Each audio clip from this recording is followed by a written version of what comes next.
Link, second straight week for you where you have some connections to the other staff with Coach Bell at Pitt and Ty and Bryce being on your staff now. Just what are those weekends like for you and how do you handle them when you have such a close relationship with the other head coach? Don't like them, and probably I don't handle it real well. No, I don't. I, you know, Bell and I talk about everything, and we came up through this as assistants. And you start talking about when I'm at Flagler College and he's at Florida Southern. How do you coach a JV team? How do you get the vans to the right spot? Make sure the umpires show up, handle the weightlifting, edge the field. Like you start talking about things when you get into coaching that you didn't realize when you were a player. And both of us went through that. And I think Florida Southern, he might have coached high school ball briefly, and then Florida Southern, and I was at Flagler College. And who's going to do the laundry? How do you manage the field? What do you do to recruit?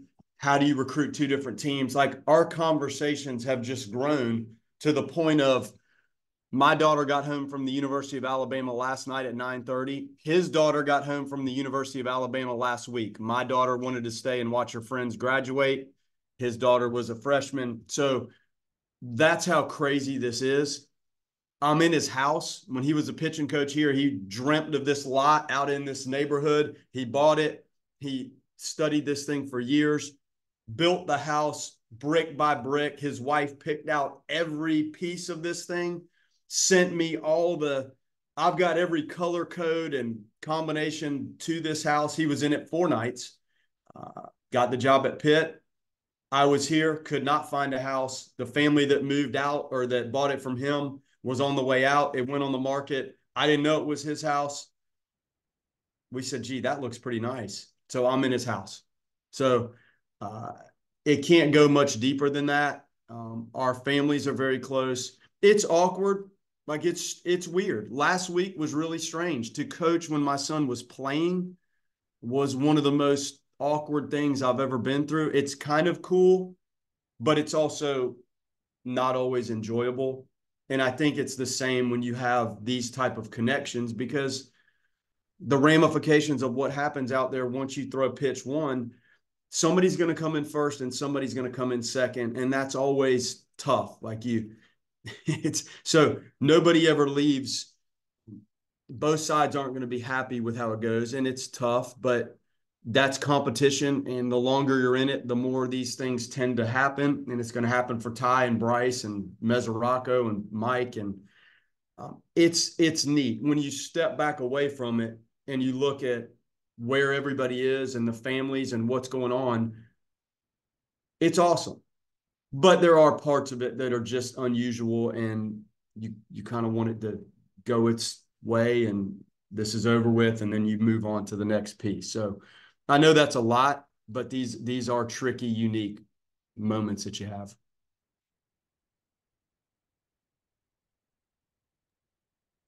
Link, someone like a Marco making the jump from junior college. I assume that's a thing where you kind of probably don't know until you see them in your program how quickly they or how well they might be able to make that jump. I guess how quickly did you realize that with him? And I guess on top of that, I guess what were your early impressions meeting him when I assume it was when he was at TCC and when you were recruiting him? Well, he's a fun guy to watch, and he's a fun guy to interact with. So you know that going in, and you know he's very talented. The positional piece, clearly he can catch, and some of the things that happen when you're in the middle of your season and he's functioning as the designated hitter, and that's not always an easy role for people. Getting him back behind the plate has been something we clearly have kind of put on the back burner. It's not that he couldn't do it.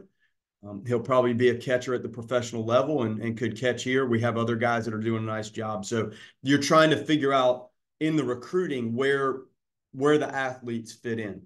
And we knew this is a dynamic bat.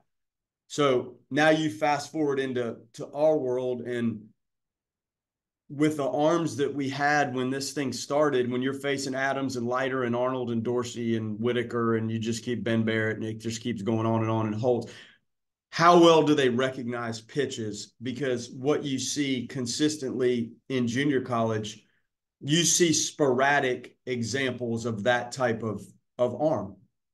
Once we got into the preseason, well, the fall, and you start to see him handle some of the secondary pitches that we were running up there, you then realize that you have a complete type of hitter. Then you get into the season, and the excitement and the intensity of the season brings another dimension to how do people handle this. And he's checked those boxes. And there have been some dynamic at bats. He's right in the middle of the lineup.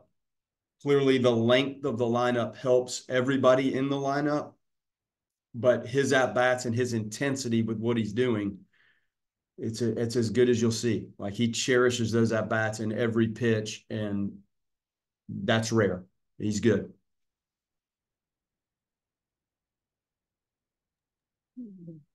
Going back to Tuesday, Coach, the throw that James made in the first inning, just how special of a throw was that from your point of view, and how far along has he come defensively this year? Beautiful throw. And it goes to, the angle you take, if the ball aligns for you to get behind it, if you have to maneuver a little bit to try to work through it, to align yourself with where you're trying to throw that baseball. He's got good baseball instincts, and that type of play in 10 seconds, that displays how the defensive instinct and the skill has come along. And those are hard things to work on. Like, we try to, out of the machine, do some of that where you set up behind it and work through a fly ball type throw. But clearly in the games, those plays don't happen a whole heck of a lot, where you have to catch a fly ball and truly throw it to a base to have a chance to get somebody that's tagging up, like a legitimate shot at it. So that was beautiful. And we've seen him make running catches. We've seen him play balls off the wall. And our stadium clearly presents some unique opportunities for off-the-cuff stuff that happens in right field here. And we go to Pitt, and it's a little more standard. And sometimes that makes it a little bit easier to play without the thought of, is that off the wall or out, or the fence or the pad? But clearly his baseball instincts all around are very good. And it was really nice to see it on that type of play. And he had another throw. I can't remember which game it was. It might have been one of the NC State games where it was hammered through the first baseman, and he threw the guy out at the plate, and it might have even hit off of Cantu a little bit. So he's come a long way. Link, you talked Tuesday about Connor this weekend out of the bullpen. I guess, do you have an idea going in what a limit is for him, or is it more situational how he looks out there, stuff like that? I think it's a little bit of both. He's thrown 2 full speed, good 25 pitch type pins. So you're probably at that threshold for that first time out against competition. And how we do that, Kurt, it's not always the easiest thing to figure out how you put somebody back on that horse, because sometimes that horse is running around in the pasture and you're trying to sit the cowboy up on it. And it's not always easy to line it up. But he has thrown out of the bullpen. Clearly last year when we had Whit and Wyatt, those were kind of our guys to help us escape. So he knows what he's doing with the relief work. Whether he ends up starting on Sunday, it'll just be interesting. The game will tell us what to do. The neat thing about Whit is I don't think it matters whether it's a righty or a lefty that he has to enter the game to face if we're in some sort of trouble, because he's pretty effective against either. So that's nice. Now, whether it's relief or we get to a game where he starts, we'll have to sort that out here. Link, I don't know, like anecdotally or not, but Lance comes through in a big situation for you in Tuesday. I just don't know if teams that end up thriving in late into May and into June, do they usually get a contribution from a guy that they might not have expected from in February and March? And not to limit it to Lance, but just, are you at a point in the season where you know your inventory, you're covered, or do you leave the door open to the possibility that some guy can rise up here in the next few weeks and be an impact player for you? It's going to happen. And it's going to happen across the country, because as you play these games, guys get hurt. And when you start in February, you're probably more likely, now on the mound, you have things that come up, but these guys have gotten, the hit by pitch total on Ferrer and what's happened to Max, and there's just a higher chance of something happening the longer you play. And that's exactly the case here. You know, Jaime's gotten drilled, I don't know how many times, hand, arm, back, leg, head. Max is on the plate. He gets drilled a good bit. So you're going to have to keep everybody sharp. And Lance sat in this chair in my office on Monday and told me how much he wanted to be out there playing. And I know that. And he did it exactly how you would hope a player comes in to express that. And it was so cool that it got to him. And I'm telling you, their second baseman made an unbelievable play up the middle to dive. He crushed that ball and was rewarded with another crack at it and got to make the defensive play on the low throw.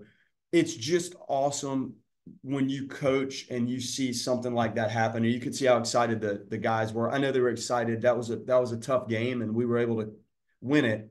But I think it was who won it as much as that we won it.